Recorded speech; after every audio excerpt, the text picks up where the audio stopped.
as I mentioned the last time I introduced a guest speakers, I'm not going to repeat the things that are on the board that hopefully you have read and you have seen. I met Rabbi Hauer at conventions, heard him speak, and also we had Talmidim who, when they moved to Baltimore, have got connected with Rabbi Hauer. I'll just say that one of the complaints many Baalei Tshuva have is that when they go back to a community, they don't feel that there's a Rav that either cares about them or understands them. And Rabbi Hauer certainly negates that paradigm. He's also a role model for Rabbanim on what a communal Rav is supposed to be. It's a great honor that he's taken from his very, very busy schedule. I've been negotiating this already when I was in Baltimore, and it literally wasn't finalized until a couple of days ago. And so we really express our appreciation to Rabbi Hauer for sharing his very important lessons of what you need to do when you go back to your communities. Kalinsky, all of the Rosh Yeshiva. I should make a shafyanu that I'm here in this room. I've seen a lot, Baruch Hashem, of beautiful things that came out of this building. Had the privilege to get to know and befriend many Talmidim of Chappelle's, and it's just it's clearly a special place, and a place which is guided by great wisdom in the chinuch and the framework which it provides. And I'm sure you realize it, and I hope you're taking every advantage of it. It's a privilege for me to be able to address you, and I would just say that I'm going to try to be as practical as possible. I don't think that Rabbi Kalinsky asked me to come and take your time to share Torah, because Baruch Hashem, that's what you do here all the time. You have outstanding Rosh Yeshiva who share Torah. So why on earth would he ask me to come speak to you? It would only be because it's going to be anticipated, I guess, for better, and for Klal Yisrael general thing, not so much for better, that many of you will find your way back over the ocean to American Jewish communities, and there's sort of like a real life that has to be seen and has to be addressed. So I'm here to talk to you about real life. Torah is our guide to real life. So I want to frame the discussion a little bit in the framework of Torah, but our focus and the purpose of this is real life, and I think that Rabbi Kalinsky suggested that there be some time for some questions at the conclusion. So that's the direction. That's the direction of it. This week, the subject that we're going to be talking about, that Rabbi Kalinsky asked me to speak about, was a subject related to leadership in communities, and this is the lesson or the idea which I want to try to draw with you from the story that begins in this week's parsha. It's going to occupy us for a little while, which is really a fundamental story of leadership. And I'm going to start by asking you a question, a simple question that emerges not from this week's parsha, but from the continuation of the story of the sale of Yosef that comes out in next week's parsha. In next week's parsha, the brothers find their way down to Egypt because of the famine. They find themselves in front of whoever this person is, the viceroy of Egypt, who is their brother, who they don't realize is their brother. And he starts the drama of pretending to be somebody else, of giving them a hard time. And what does he say? He says, "Bezos tibochenu chei paro im teitzu mizeh ki im bevo achichem hakaton heinu." He accuses them of being spies, and he says the way you'll be able to be proven one way or the other, the way you'll be able to determine who you are, is you're going to have to bring that younger brother that you claim to have back here. Shilchu mikem echad, send one of you, v'yikach es achichem, and he'll go bring your brother. V'atem he'asru, you stay here as prisoners. V'yibachanu divrechem emes itchem v'imloi. We'll be able to tell if he comes back with that younger brother that you claim to have. We'll be able to tell whether your words that you claimed are true or not. So he puts them in jail. one of you should leave. Anyone wants to leave? The brothers don't budge. They don't move. Nobody's going. One for all and all for one. And Yosef then seems to be the one to crumple a little bit. On the third day he says, modified. Zois asu v'chiu. This is what you should do so you'll be able to live. I'm a God-fearing person. I'm willing to change my approach.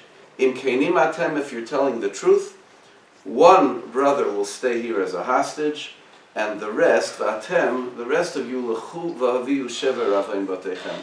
The rest of you should go back, bring back the food for your family, and bring back that little brother.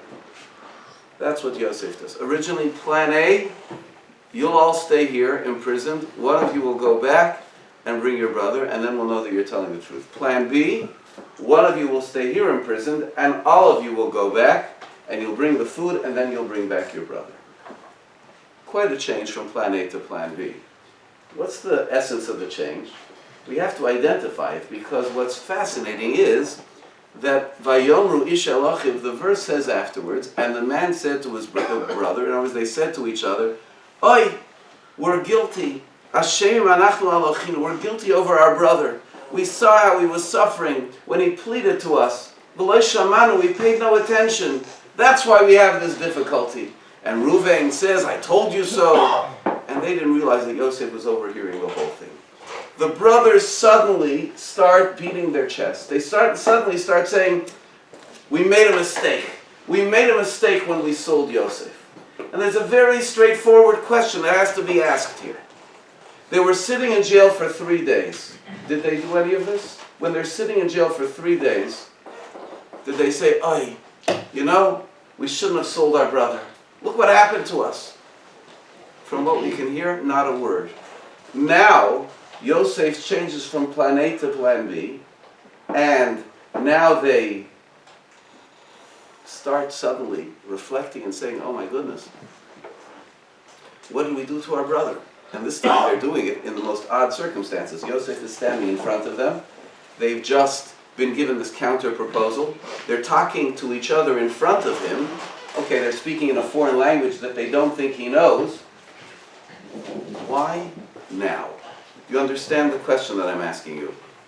They start to reflect when Yosef actually says, almost all of you can go free, instead of when Yosef says, all of you have to sit here except one can go back. Why does the reflection start now? And I would like to suggest to you the following. The reflection starts when they see what happens to them, reflecting what they did to their brother. What they did to their brother, they took one brother and they sold him off as a prisoner. They sold him off as a prisoner. So now, when they have the same thing occurring to them, that one of their brothers is being held as a prisoner, they say, oh my goodness, the rest of us are allowed to go free. One of our brothers is staying as a prisoner. This matches too much what happened with Yosef. And so they start to wonder, maybe Hashem anachnu Elochinu. Okay, maybe that's what it means.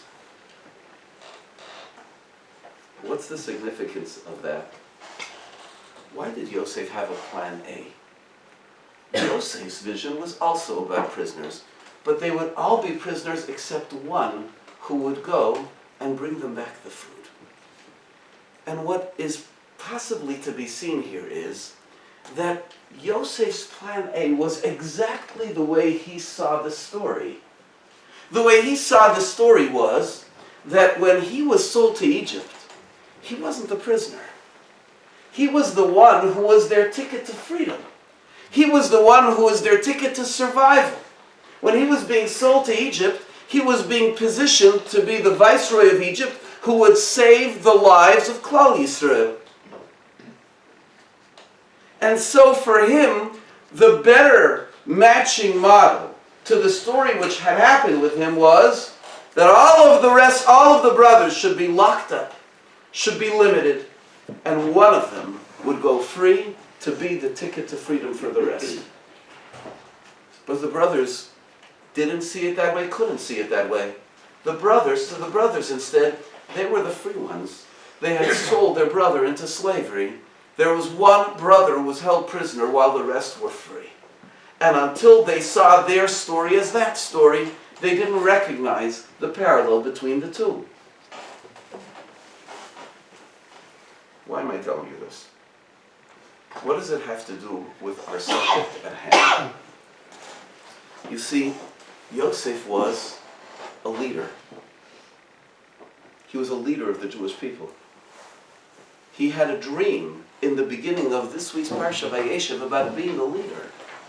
He dreamed that all of their stocks, all of their stars, all of them would be coming and bowing down to him. Isn't that what it means to be a leader? That everybody should come and bow down to you.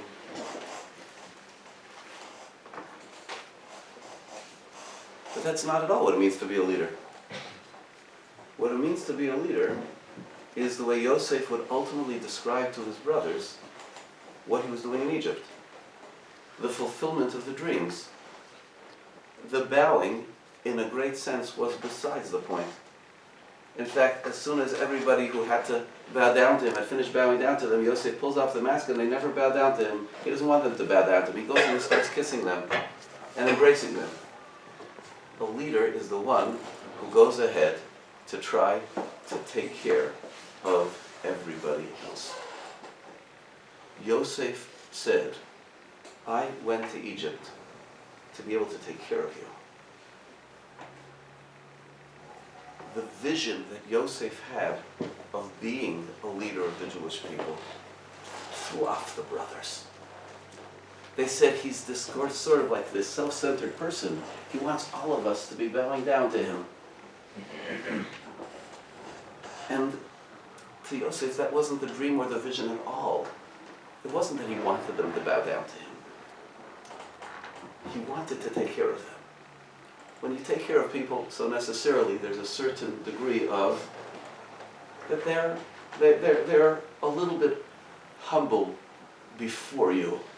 They have some deference to you because you're taking care of them. But it's an odd irony, because truly, if you're dedicating your life to taking care of them, you are the one who's really bowing down to them all the time.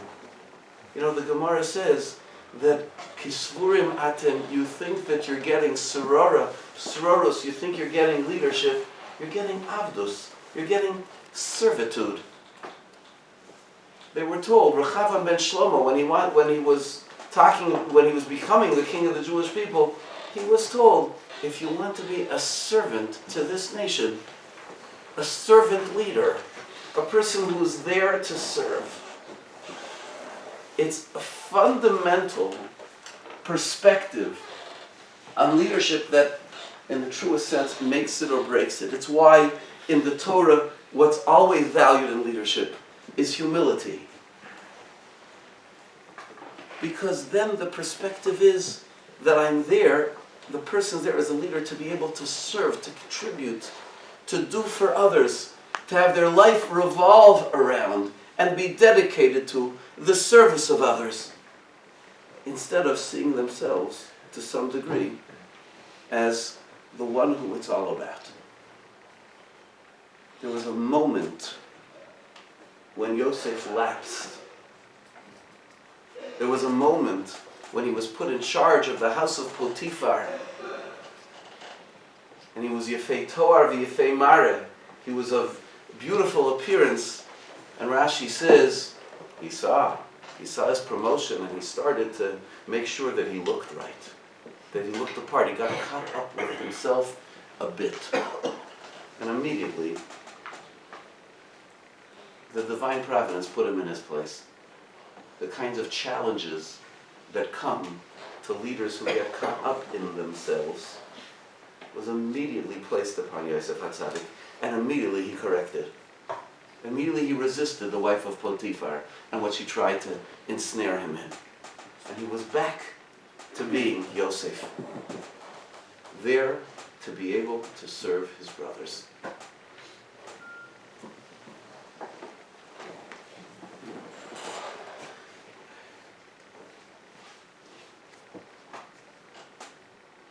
Leadership, quote unquote, is service.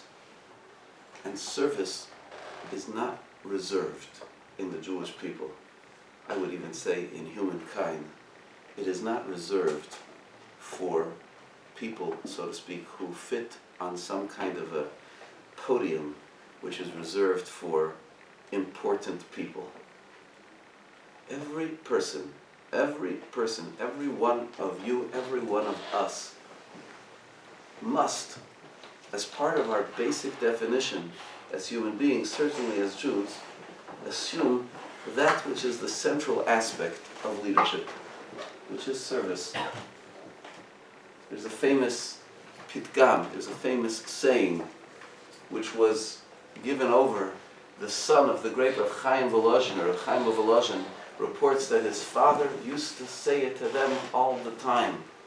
In the writings of Rav Mordechai Gimpel Yafa, who was a student of Volozhin, he says exactly the same thing. This was the mantra of the Volozhiner. And that was, Ze kol ha'adam. This is what man is all about. Lo la'atzmo nivra. He wasn't created for himself. Ella lahoil la'acherim. But rather to do for others, to make a difference for others, in whichever way he has the ability to do. That's what a human being is all about. To think about the difference that they're going to be able to make for others. It's important to note that in describing this, when they described this about Rav Chaim Volozhiner, they said that Rav Chaim Volozhiner, who was a Goyin Olam, he was a Talmud scholar, a Torah scholar of epic proportions. The greatest student of the Goyin of Vilna, they called him. You don't call somebody the greatest student of the Goyin of Vilna because he knew the basics. Anyone who reads the Nefesh HaChaim sees the command that he had of every branch, of every realm of Torah. And Reb Chaim Volozhiner used to, on a daily basis, after davening, in the shul of Volozhin, not in the yeshiva of Volozhin, but in the Beit Knesset of Volozhin, he would learn with the Balei Batim, with the laymen, he would learn with them Chumash Rashi, he would learn with them the Parsha with Rashi. I imagine learning the Parsha with Rashi with Reb Chaim Volozhiner probably had a little bit of a sparkle to it. But it wasn't him letting it all out. It wasn't him saying, hey, excuse me 1 second, instead of learning Chumash Rashi with the milkman and the postman and the water carrier, let me instead perhaps spend a little more time. Let me commit some of this great Torah that I have inside myself to writing. All we have from Reb Chaim Volozhiner is a slim volume called the Nefesh HaChaim. Right? And another volume which is really written by others. No. Zeh kol ha'adam. Loi la'atzmai nivra. A person's not there for themselves. They're there to be able to do for others. And to move into the realm of the practical. To move into the realm of the practical for people like you, people who come into the world of American Jewish communities, whether from studying in a yeshiva in Israel, whether from studying in a yeshiva in America, whether people who had spent their entire lives in Jewish communities, growing up in them, studying in what we would call yeshivos from a tender young age and all the way through, and then graduating from that system and coming and being their own people, establishing their own families in Jewish communities,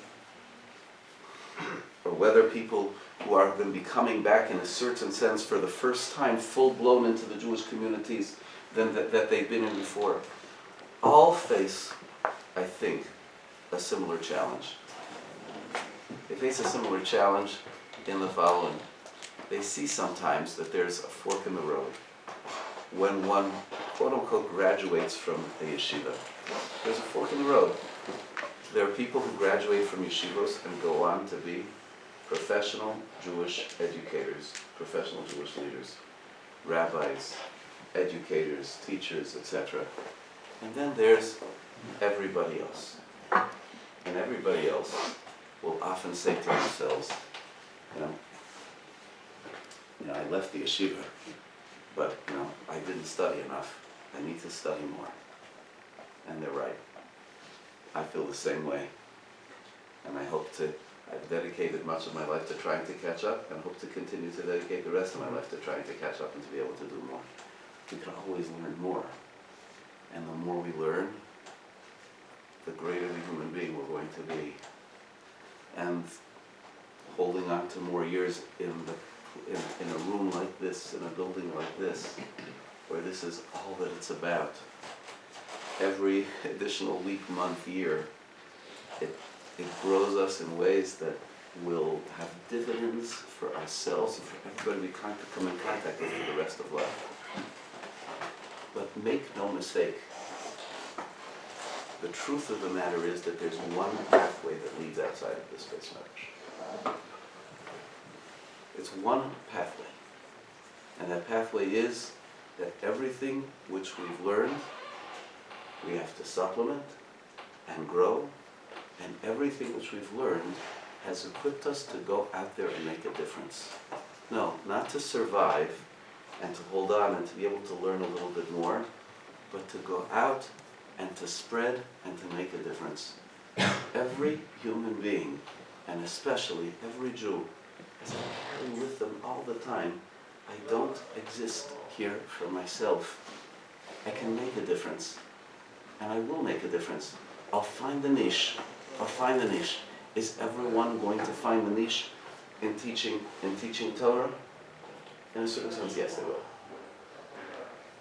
Because every one of you is equipped to share what you have. But there are so many ways beyond the literal book text teaching of Torah in which leadership, responsibility as leadership is needed, is required. When people walk into a room, when people walk into a community, you can have two sets of eyes when you do that. You can walk in there and say, is this a community that's going to provide for all of my needs? Does it have this? Does it have that? Where am I going to find here something which is going to satisfy this spiritual need of mine, that spiritual need of mine? That's one set of eyes. And the other set of eyes is the person who walks into a place and says, what does this community need? Where can I fill in? Where can I do something? Where can I make a difference? Is it inside the shul? Is it with the youth? Is it with the families? Is it with the infrastructure? Is it with the school? Is it with the chesed that's provided by this community? The political action, who knows what, anything. There are so many things. We can go to life as the consumers, or we can go to life as the providers. I'm sure you've all learned the Torah, the teachings of Rav Dessler, Zichron Livracha, the author of the Michtav Me'Eliyahu. Rav Dessler was really, in a certain sense, I think maybe the first published section of it, when it was published separately, was the Kutras HaChesed. His monograph on Chesed, on kindness. And there he says something. He says something which he describes as the essence. Okay, this is going to sound like a broad, big, strong statement, which it is. The essence of what we have to decide to do in life. What does the service of HaKadosh Baruch Hu turn on? And he says, it turns on whether the person sees themselves as someone who's here to get, or someone who's here to give. And the philosophical basis of that is very simple and straightforward. And that is that we know that what's unique about us people is that we're created in the image of God. And we have as one of the central mitzvahs of Jewish life, of the Torah, is V'alachta b'drachav, is you should emulate God. You should maximize that image of God. There's one thing which we know about God for certain, and that is that He never gets anything from anybody. And God doesn't need anything. He doesn't get anything. That's a fundamental belief about the Ribbono Shel Olam, about God. Rambam writes about it in the very beginning of the Mishnah Torah. That is, that every single thing in the world needs HaKadosh Baruch Hu. It all depends on Him. And Hashem needs nothing in the world. Hashem is giver, giver, giver. People receive. That's how we exist. Hashem created us in the image of God, in His image. And that means that in that context, yes, for our life and breath, we're dependent on Him. But after that, we have to also assume the posture of giving, of making a difference, of thinking about what we are going to be able to carry, where we're going to be able to make a difference. That's what he defines as the essence of the avoda, of the work in life of a person who wants to realize who they can be. That's Reb Chaim Volozhiner. That's what a person is about. Not for themselves, but for the sake of others. People who live this way are the ones who really make it. People, again, who say, I took the fork in the road which says, I'm not going to be a professional giving to the community, so let me just go there to survive. Let me figure out how I'm going to be able to just manage, to be able to do something every day, to learn every day, to daven every day, and so on and so forth. Baruch Hashem, many of them survive. The ones who sparkle,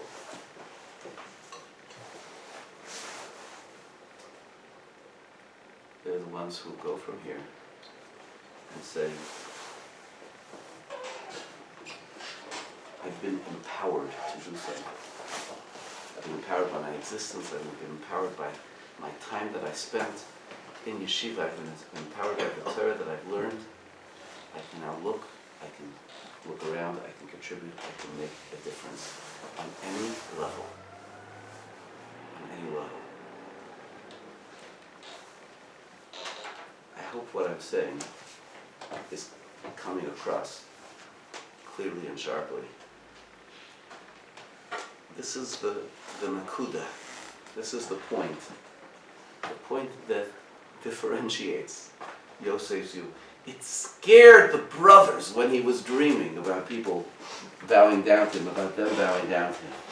They said, we see a person who's striving for leadership. That means he wants the world to revolve around him. But that wasn't it at all. It wasn't it at all. It's a person who wanted to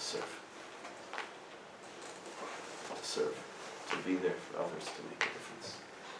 HaKadosh Baruch Hu will help each and every one of us, to not become preoccupied for one moment with those who may or may not be bowing down to us, but instead to only be thinking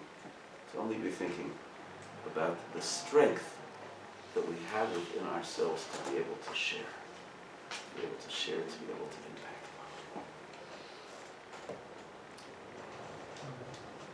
I would welcome your questions.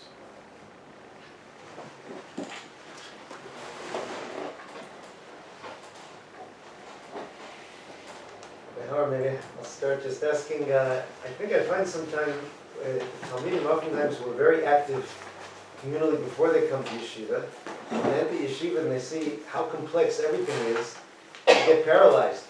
So now they'll say, if I'm going to try to, run with somebody in partners in Torah, how in the world can I know what I'm saying is correct? If I'm going to try to interact, to do outreach, it becomes so paralyzing that because of the extra knowledge, I find people become more afraid and less active. I recognize the phenomena that you're describing. The notion of a sort of humility as hesitation a humility that paralyzes is not a good thing. It's not a right thing. Every one of us needs to recognize, we need to look around. We're not supposed to take on things that may truly be beyond us and reserved for others, but you have to have a strong and healthy sense of what you have, and what you're able to give, and what you're able to share. Yes, if you're going to come out from here and say, okay, I'm now going to become the posek of my community, right? That would be taking on something that you're not ready for. But there's absolutely what you have to share. There's absolutely what you have to share.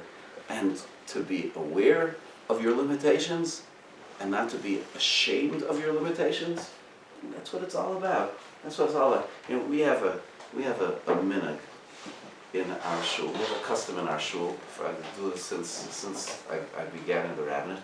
Friday night after davening, I ask a question on the parsha. Not a trivia question, you know, like what was Noah's wife's name or something like that. A thought question. A question that you really have to think about. So I do this, people will come, right? They're used to it. Very frequently, you know, we have guests, I don't know, there's a simcha or something like that. Where the rabbi gets up, asks a question, and then says, Good Shabbos. And they think, what just happened? They turn to the person next to them, like, oh, what's going on? So he says, he's a crazy rabbi, that's what he does. He asks a question, right? And he doesn't give an answer. So people come over after davening, they say, Good Shabbos. They can't wait to come to the speech tomorrow to hear the answer. Right? They're like convinced that this is just like a setup, you know, like an advertisement, you know, like the next day. And it's not. It's not. Now, admittedly, maybe for the past 10 years or so, at Shalosh Shudas I talk about the question. But that was after 15 years of not doing that. I did it because someone asked me, you know, maybe you could do that. And the reason is because the vast majority of the time when I ask the question I don't have an answer to. Over Shabbos, I think about the question, you work on it. Because it doesn't matter if you're a partner in Torah or you're, so to speak, a professional teacher of Torah. One thing is sure, none of us have got this whole thing down. We don't know it all. And of course, the more we think we know it all, the more truly ignorant we are. And to me, that's part of the thing. I have a question. I don't know the answer to this question. I want to spend some time over this Shabbos exploring the answer to this question. It troubles me. You're learning with somebody, you're going to have a partner in Torah. They're going to ask you a question that you won't know how to answer. And guess what you're going to tell them? That's a great question. I don't know the answer to that question. Let's explore the answer to the question. Maybe we'll explore it. Maybe we'll talk to somebody about it. Because, you know, you're learning, I'm learning. Maybe I have a few inches ahead of you. If you have a few inches ahead of you, you can already teach. You can already share. And you can already search and try to understand together. Could I speak to the phenomenon that I think a lot of Bal Tshuvas feel they don't want to be known to be Bal Tshuvas at all, and they just want to blend in, and they just want to do everything they can to just pretend they were FFB. And any relationship that has to this idea of participating in the community? It's a great question. I'm not a Bal Tshuva. As you know, that's a terrible thing to say. Right? I guess what they call an FFB. So, you know, what I'm sharing with you is going to be with that, you know, from that vantage point. But Baruch Hashem, I have so many close friends and members of our Kehila who are Balei Tshuva L'Tiferes, you know, beautifully, wonderfully. And that phenomenon can be there. It's not a great idea for all kinds of reasons. Of course, a person wants to be integrated. They want to be secure, comfortable, confident members of the community. But it seems to me that there's a competition for more often than not. Maybe it's a competition, maybe it's not. But the one who wants so badly to be seen as, oh, I can't even tell, is the one who's less integrated. Right? The greatest place to be is to be secure with who you are. Secure with who you are. It's the security with who you are that makes every person the easiest to interact with.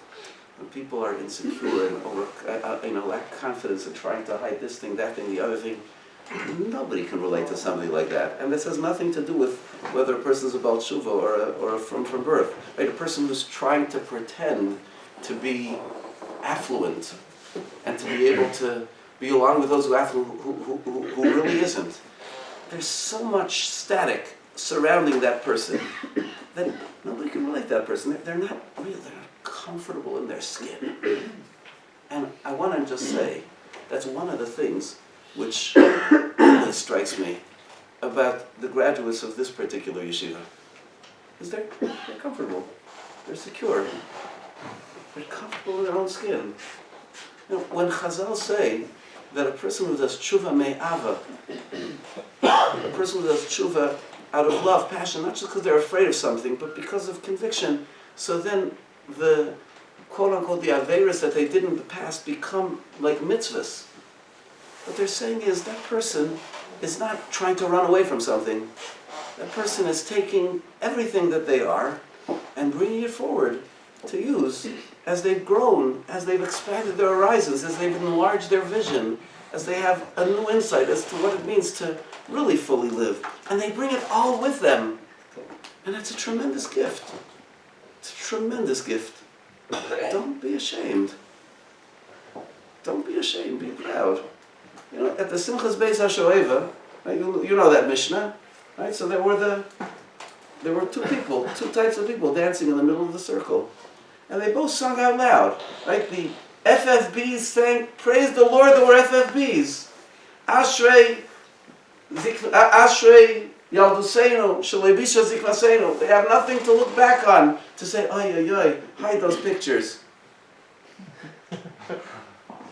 And the Baalei Tshuva said, Ashrei Ziknaseinu, Shekipra Yalduseinu. We're so lucky, look where we are. Look where they both sang out loud. Right? If it would be today, I know you have a bunch of FFBs in the Baal Tshuva line, a bunch of Baal Tshuva in the FFB line trying to sing the other guy's song.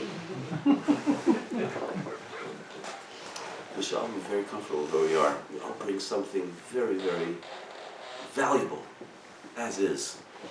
It's a deeply, deeply important point. The insecure, again, to try to be comfortable, integrated in that way, great. But not by pretending to be somebody else. By being exactly yourself. By being exactly yourself and growing yourself.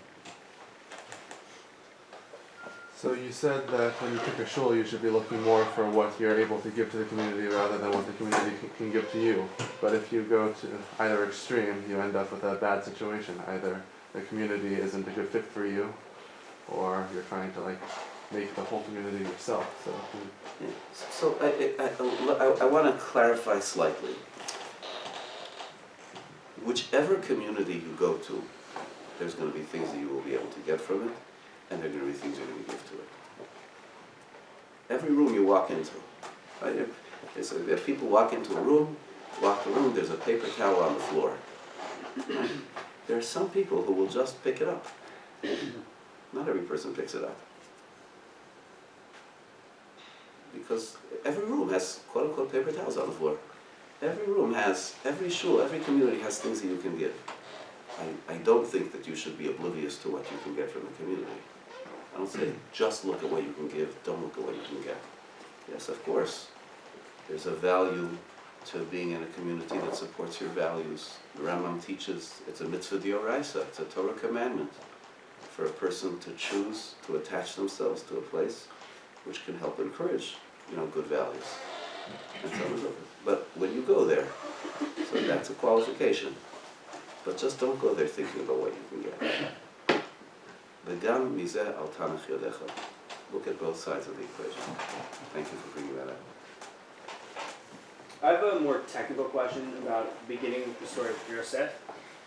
How do you know, or where do you get from that his perspective the entire time was, oh, I want to be giving to my brothers, when I'm saying, oh, you're going to be bowing down to me, that's what he meant. I mean, wasn't the idea that he was a little arrogant at the time, like he was being a little arrogant the entire time, and where's the whole time, how do we know that his perspective from day one was, no, when I'm saying you're bowing down, it's, I'm giving to you guys. If that's what he meant, why didn't he say that outright? Versus how he said it sounded from a place of total arrogance. What he said was the dream that he had. He reported the dream. Yosef provided zero editorial comment. Right. The first person to do any interpretation were the brothers, the father. They interpreted Yosef's dream. Yosef just reported the dream. The sheaves were bowing down to me. Can I prove to you from there that Yosef knew from day one that it was service? I can't prove it. I can't prove it. But I would say two things that would sort of, to me, indicate it. One is the question itself. The fact that Yosef said this to the brothers, how naive was he? How foolish was he? And then to go off there, but maybe to some people, when they say, I'm going to be playing this role, they're so focused on the service that they're not even sensitive to how it's going to be heard as, oh, he's a self-centered egomaniac. That was foreign to him. I speculate. That wasn't Yosef saying to the brothers, hey guys, the dream I just had? I had a dream you guys are all going to be bowing down to me. No. Yosef said, I had this dream. You know what this means? It's a Jewish perspective. Do you know that the Jewish people are the center of the world? Like you read the first Rashi in the Chumash, the world was created for the Jewish people. Bereshis, B'shul Yisrael Sheniku Bereshis. First Rashi in the Chumash. People can take that as arrogant. We can be the most snobby, chosen people in the world and say, hey, the world revolves around us. Or we can read that Rashi. And thank God, plenty of Jews read the Rashi that way. And they say, you know what that means? That means that we have to carry the whole world. The whole world is dependent on us and what we're going to do. Sometimes we have a tin ear. We hear it one way. I think part of Yosef's conveying it to the brothers innocently, naively, v'hunar, yes, to some degree. He didn't realize how it was going to play. But not because he was so foolish and so immature to not realize that if I tell somebody, I'm going to rub your face in it all the time, that wouldn't go over very well. No. It was because he was talking about service, and they said, but in the end, we're going to be bowing down to him. He didn't get that.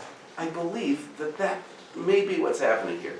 The second is just because of the consistency of it. The consistency of it. Yosef is constantly deflecting. Later in his life, yes, is when we find it, but it's later when he's sold from the pit. HaKadosh Baruch Hu, God is on his lips. Hashem is doing it. Hashem is doing it. Hashem is doing it. That's the mantra of Yosef's life. When a person is constantly saying Hashem is doing it, it's not me, Hashem is doing it, that doesn't sound like an egocentric person. And there was one moment where his life turned, and that was when he did do that. That's why I think, I can't prove it. I'm okay. Yes, your call. Yeah.